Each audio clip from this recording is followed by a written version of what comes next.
बेटी एक माँ की जान और पिता का मान होती है।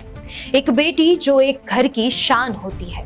एक बेटी जो अपने कंधों पर दो घरों का बोझ उठाती है।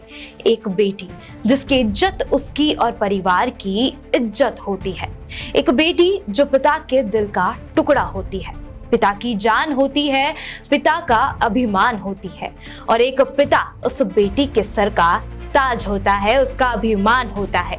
एक बेटी अपने पिता के साथ को सबसे सुरक्षित महसूस करती है।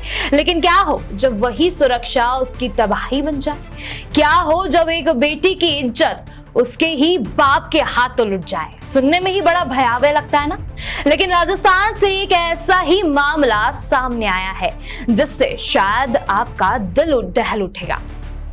आपको बता दें कि राजस्थान के भरतपुर में बिहार के रहने वाले मोहम्मद अरशद को गिरफ्तार किया गया है। मोहम्मद अरशद इंसान के रूप में समाज में जीता जागता दरिंदा है। एक अपराधी को सजा देकर उसे समाज के लायक बनाया जाता है, लेकिन मोहम्मद अरशद ने दरिंदगी की सारी हदें पार कर दी। अरशद पर साल 2007 में एक नाबालिग से कुकर्म और उसकी हत्या का आरोप लगा था, जिसके बाद दोषी पाए जाने पर उसे 14 साल की सजा सुनाई गई थी। वहीं जब वो रिहा हुआ तो सुधरा नहीं, बल्कि इस बार उसने 15 साल की अपनी ही बेटी को दरिंदगी का शिकार बना डाला। बताया जा रहा है कि मोहम्मद अरशद साल 2024 में जेल से रिहा हुआ था, जिसके बाद उसने एक 15 साल की बच्ची को गोद ले लिया और उसके भरण पोषण का वादा किया। लेकिन वो दरिंदा नाबालिग बेटी से 1.5 साल तक, सुनिएगा, 1.5 साल तक वो उसके साथ दुष्कर्म करता रहा। ये मामला तब जाकर सामने आया जब नाबालिग बेटी ने थाने पहुंचकर उसके खिलाफ शिकायत दर्ज कराई, जिसके बाद आरोपी अरशद बिहार फरार हो गया। इसके बाद उसे बिहार से गिरफ्तार कर लिया गया। ये पूरा मामला भरतपुर के सीवर थाना का है।